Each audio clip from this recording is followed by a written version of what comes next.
For the Climate Discussion Nexus, I'm John Robson with the latest readout video from our free Wednesday Wake Up email newsletter, to which you should subscribe if you haven't already, as you should also make a one-time or monthly pledge to support our work if you haven't already. And I'll say Zdravey, which I haven't already and maybe just didn't manage, but it's to everyone in Bulgaria who've made that country number 36 on our list of all-time views by jurisdiction. And then Dovrzdanya to Canada's electric car market, because our government may be fanatically determined to make us all drive cars we don't want and can't charge, but a revealing new report from Statistics Canada, thanks to Blacklock's reporter, says that cutting subsidies caused EV sales here to slump drastically. In fact, quote, new zero-emission vehicle registrations experienced their first year-over-year decline since the start of the COVID-19 pandemic, end quote. Also, the story reveals that it wasn't Canadians in general who were buying even heavily subsidized electric cars. It was a particular subset of Quebecers, urban, prosperous, left-wing, and, one dares surmise, government workers. So, will the state back off on forcing us all to buy things we wouldn't choose and couldn't use if we did? Heck no. There's a plan. Unfortunately, it's to send words to do the work of deeds, as if we could all ride talking points to work, shop, and play. Confronted with this no longer slow-motion car policy crash, our hapless new Environment Minister, Julie Desbroussains, babbled at Parliament, quote, we do have in place the regulations that set consistently increasing targets for electric vehicle sales going to 100%. There are also flexibilities built within the regulation that if we wanted to have a larger conversation about, we could speak about. The regulation remains in place, but we are certainly looking at monitoring, end quote. So, she wrapped up her word salad with looking at, having previously said if we wanted to have a conversation while refusing to have one, with a Conservative MP who asked over and over again whether the 100% target was mandatory or optional, which is not a hugely complicated question. And there's more where that vapor came from, including from the Federal Parliamentary Secretary for the Environment, whatever that is, who said, quote, the vehicle availability standard does not ban vehicles from using gasoline, it phases in targets for the availability of zero-emission vehicles, end quote. So, it doesn't ban vehicles from using gasoline, it just bans you from buying them. Let them drive rhetoric. To make things not better, Climate Home News is trying to sell us sustainable aviation fuel, right out of the frying pan into the fantasy, because airlines have turned to used cooking oil, UCO, which is supposedly sustainable and comes from ethical sources with supply chains deep into back alley greasy spoon kitchens in Southeast Asia, so it's got to be legit, right? To their credit, CHN tries to pry into the vexed question, quote, is SAF as green as its backers claim, end quote. Because more and more such people, as the synthetic rubber hits the lack of road, are realizing that any huckster or crank can call a thing green, and you do have to look behind the curtain. Unfortunately, even this newfound skepticism misses the combustible point, which is that to get a tube of metal weighing between 50 and 500 tons to hurtle through the sky at hundreds of kilometers per hour, 5 miles up in the air, full of people in their apparently brick-laden carry-on luggage, you need serious energy. And to get it from cooking oil, new or used, you have to, oh dear, burn it, turning carbohydrates into, water and CO2. Whereupon one group of cranks will holler that the water is secretly chemical manipulation of the weather, or our minds, and another that CO2 is carbon pollution. Whereas we holler, what the dickens does it matter whether it first cooked a French fry? Now, in the midst of all this panic, Weather Fox asks, quote, what would happen if climate anxiety became widespread, end quote. It'd be just like today. Next question, please. And the next question is, where aren't the beaches of yesteryear? Because the New York Times warns, hat tip to Matthew Willicke, that, quote, at the most likely rate of rise, some experts say most of the beaches on the east coast of the United States would be gone in 25 years, end quote. Alas, that warning was issued 30 years ago in 1995, so they should be long gone, but obviously aren't.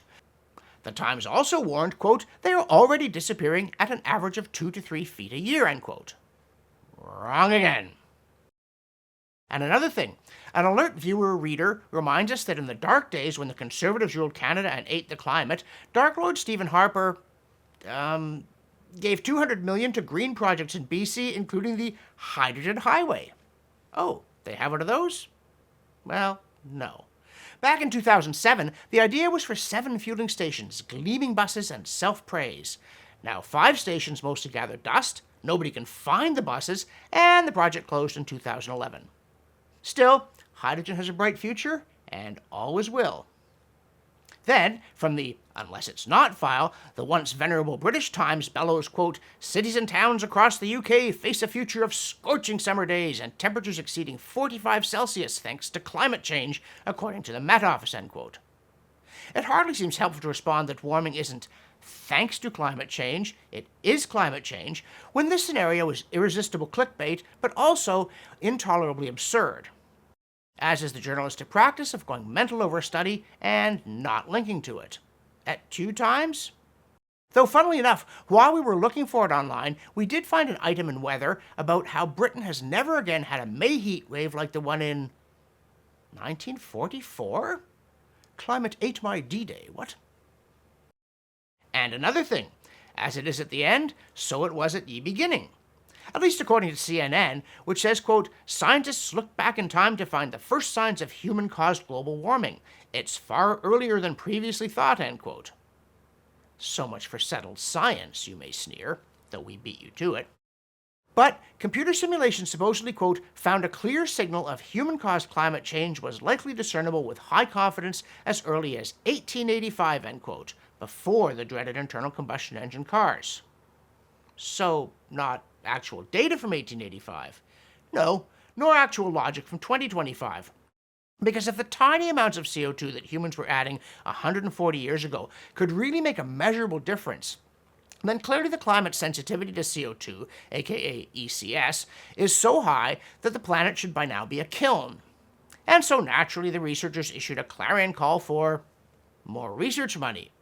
Detected that early, didn't you? And speaking of the past, it seems so recent that the world was young and alive with promise, and we attended COP29 to provide sardonic updates on the breathtaking lack of progress. But actually, it was way back in November of 2024, so of course we're now more than halfway to the next one, and you can't have a conference of this sort without pre-conferences to achieve nothing and pave the way for further lack of accomplishment at the main event. Thus it is that Climate Home News sends an email about the preliminary meeting headed, quote, slow start to Bonn climate talks, end quote, and that teases to a story headed, UN climate chief laments lack of urgency, and whining, quote, anyone would think there's no climate emergency, end quote. And they'd be right. Can we go home now? No. Instead, delegates appear to have died and gone to hell, where instead of crude old-fashioned fire and brimstone, there's an eternity of meetings that can't start on time or agree on an agenda, but can fix the weather and save the third world, provided they just keep happening.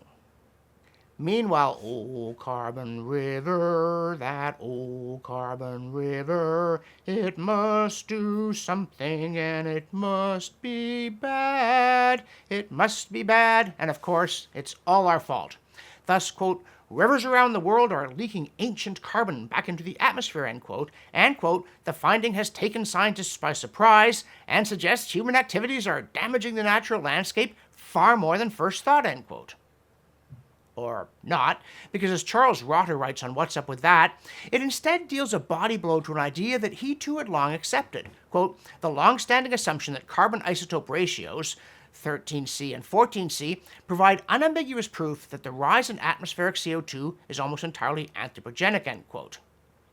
See, what's happening here is that this old-time CO2 has the same carbon isotope signature as the stuff from fossil fuels we burn, but it's natural. And here's the kicker. Rotter admits he was wrong and apologizes for believing and repeating something that was mistaken. Can you imagine what would happen if that habit leaked out into the world of climate science orthodoxy? But no, this finding is a sockdologer, all right. All those charts of the carbon cycle, agreeing that doom looms while often disagreeing about the numbers, are completely wrong. Yet that old climate alarmist industry just keeps rolling. It just keeps rolling along. And by the way, our spell checker didn't recognize sockdologer either, but we don't care. It's a great old word that leaked out of our pedantry. In the newsletter, we also note that in a talk in Oslo and then a blog post, Roger Pielke Jr. asks, what did we expect would happen with the politicization of science in the United States? And it's an excellent question because the answer seems to be that the scientific community didn't think it through before getting into a hole where they're now digging hard, wondering why they can't get out. They denounced much of the public as vulgar, smelly, planet-torching morons and can't understand why the targets of this invective now seem so ungrateful. In the newsletter, we then continue our Look It Up series with an item on Tornado Alley, an ominous name for a region of the United States that technically includes Texas, Oklahoma, and Kansas, but in reality seems to include pretty much the whole area east of the Rockies other than New England. And as you can see in this map of annual tornadoes per state from the U.S. Storm Prediction Center, Texas gets 118 twisters a year, followed by Kansas with 82 and Oklahoma with 71. But you'll still be in for lots of tornadoes each year, even in places as far away as Florida, Alabama, Illinois, Iowa, and Minnesota. And if you're wondering whether this year's tornado activity is higher or lower than average, rather than just being blown away by the hype, you can follow the link in the newsletter and our blog and look it up. Now here's another sockdologer. It's extremely cold in Antarctica. Yeah, penguins, you may say. And of course, we weren't rushing to purchase seaside villas at McMurdo Station. But, again with thanks to No Trick Zone, we've learned of a recent study showing that July and August 2023 set all-time cold weather records in the South Polar climate region that alarmists say is warming so fast that the ice is about to melt and drown us all. Now, in case you're not a penguin, August turns out to be an important month for flights into Antarctica because even though it is extremely cold near the middle of the Southern Hemisphere winter, the weather tends to be calmer than in the spring there, so that's when supplies are flown into researchers. Just kidding, penguins are flightless. As are airplanes below minus 50 Celsius, as gasoline begins to turn to gel and hydraulics no longer work. So, this very cool stretch in 2023 is probably just weather, not evidence of global cooling. But, as you know, give us unexpectedly mild weather in Antarctica, and the legacy media would shriek doom and gloom about Antarctic ice. Which, come to think of it, they did anyway, even as not just salt water, but gasoline froze. Finally, from the CO2science.org archive, Eichhornia crassipes Marx Salms, also known as Pontidaria crassipes, or common water hyacinth, phew, I can say that one, is an aquatic plant that was native to South America and yet somehow made its way around the world, including to Ontario, where it's considered invasive. But whether it's a pretty local or a brassy intruder, between 1985 and 2020, 11 studies exposing it to an additional 300 parts per million of CO2 showed an average growth boost of 40.9%. For the Climate Discussion Nexus, I'm John Robson, and I don't want my EV freezing.